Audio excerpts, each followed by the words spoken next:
साथियों नमस्कार। आज की टीचिंग पॉइंट में आपका बहुत बहुत स्वागत है, अभिनंदन है। आज हमारा SSCGD का हिंदी प्रैक्टिस सेट 5 है।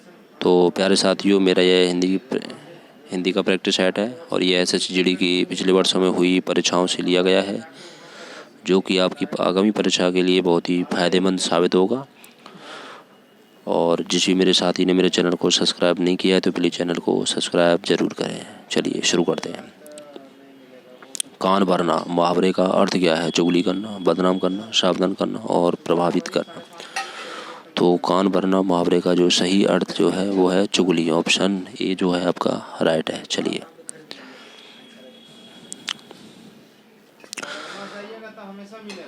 जो स्वयं उत्पन्न हुआ हो, स्वावलंबी, स्वयंभू और सार्वभौम और स्वाधीन।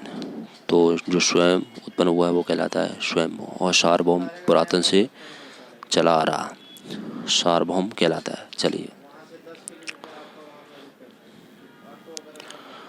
प्रत्येक भारतवासी को हिंदी का व्यवहारिक ज्ञान होनी चाहिए। किस भाग में त्रुटि है? प्रत्येक भारतवासी, भाग 1, हिंदी का व्यवहारिक ज्ञान और आपका जो होनी चाहिए। तो इसका जो सही वाक्यांश जो रहेगा वो रहेगा प्रत्येक भारतवासी को हिंदी का व्यवहारिक ज्ञान होना चाहिए।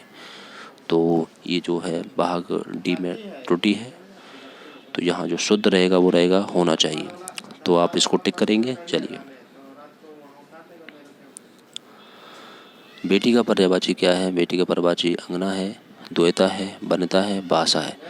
तो बेटी का जो पर्यायवाची है वो है द्वैता। ऑप्शन बी जो है आपका राइट रहेगा। चलिए, कविता रचने वाली स्त्री क्या कहलाती है? विदुषी कहलाती है। विदुषी कहलाती है, कवित्री कहलाती है, कवियत्री कहलाती है, कवियत्री कहलाती है। तो कविता रचने वाली स्त्री जो कहलाती है वो है कवियत्री। ऑप्शन सी जो है आपका राइट है। चलिए, आदर का विलोम क्या कहलाता है? सम्मान, निरादर, अपमान और सादर। तो आदर का जो विलोम है वो है निरादर। ऑप्शन बी जो है राइट है। अपमान का विलोम क्या होता है? सम्मान। चलिए,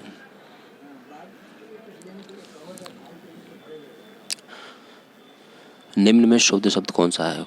कौतूहल, कोतूहल, कौतूहल और कोतूहल।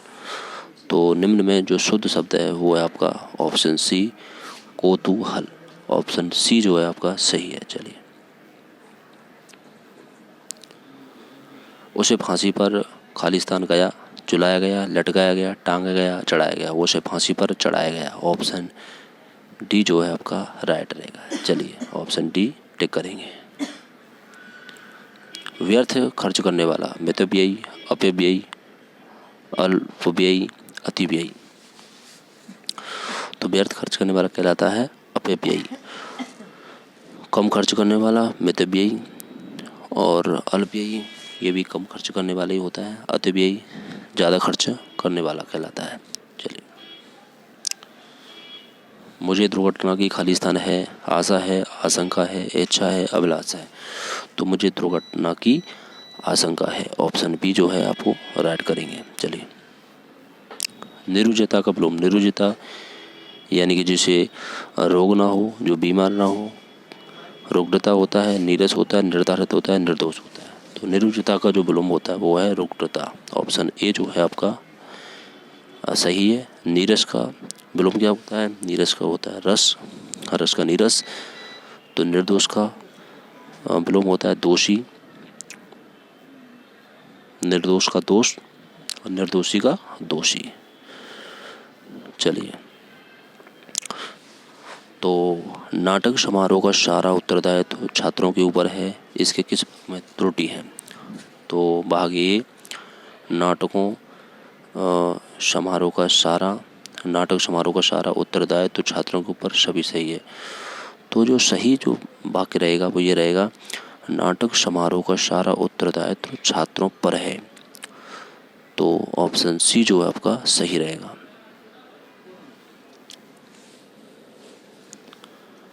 अर्जुन के सामने खालिस्तान था, मछली की आंख।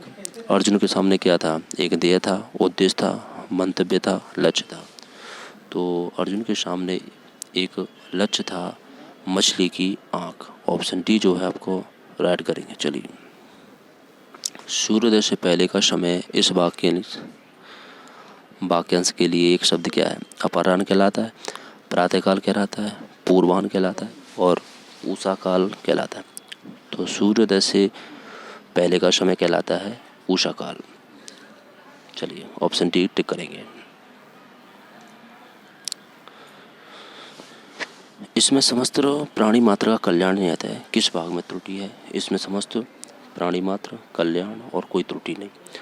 तो जो सही वाक्य रहेगा वो ये रहेगा, इसमें समस्त प्राणियों का कल्याण नियत है। तो प्राणी मात्र जो है वो मात्र शब्द यूज नहीं किया जाएगा।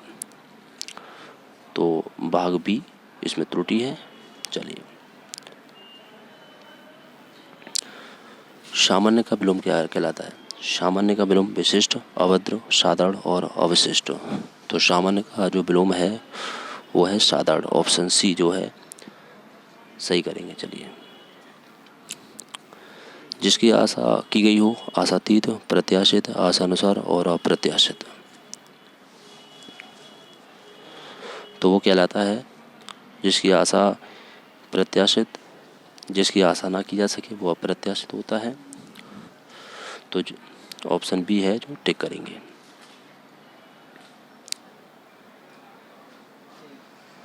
और आशा से परे, आशातीत, आशा के अनुसार, आशानुसार, तो ये जो है 17 का जो राइट आंसर रहेगा वो रहेगा जिसकी आशा की गई हो, प्रत्याशित। ऑप्शन बी टिक करेंगे। कम बोलने वाला क्या कहलाता है? मृदुभाषी, गंभीर, वाचाल और मितभाषी। तो कम बोलने वाला जो कहलाता है मितभाषी। तो साथियों, मृदभाषी क्या होता है? मृद यानी कि मीठा बोलने वाला, तो कोमल बोलने वाला। तो वाचाल क्या होता है? वाचाल ज़्यादा बोलने वाला। जहाँ वाचाल का विलोम क्या होता है? वो होता है मूक। मूक का क्या होता है? वाचाल। गंभीर का क्या होता है? छिचला।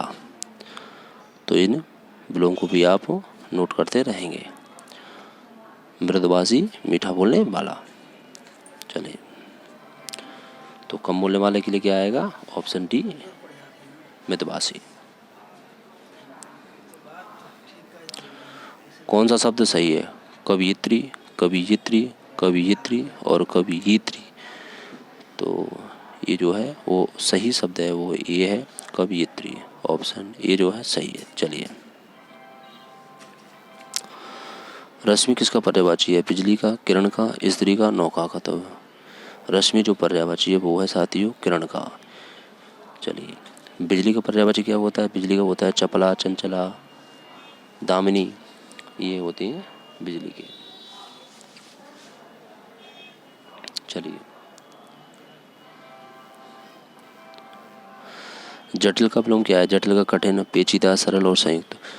तो जटिल, कठिन ये समानार्थी शब्द है। पेचीदा भी ये समानार्थी में आ जाता है। तो जटिल का क्या होता है? कठिन। ऑप्शन सी जो है आपका राइट है। संयुक्त क्या होता है? संयुक्त होता है जोड़ा, जुड़ा हुआ। तो 21 का जो आंसर रहेगा वो रहेगा जटिल का विलोम शब्द सरल। चलिए, तो साथियों आज की क्लास मेरी यहीं ख़त्म होती है। इसमें सिर्फ 21 ही प्रश्न थे और बहुत ही महत्वपूर्ण प्रश्न थे। और कल मिलते हैं आपको एक नई प्रैक्टिस सेट के साथ। तो थैंक यू। और मैं एक बात कहना चाहूँगा, मेरे जिस साथी ने मेरे चैनल को सब्सक्राइब नहीं किया है तो प्लीज़ चैनल को सब्सक्राइब ज़रूर करें। Thank you. जय हिंद, जय भारत।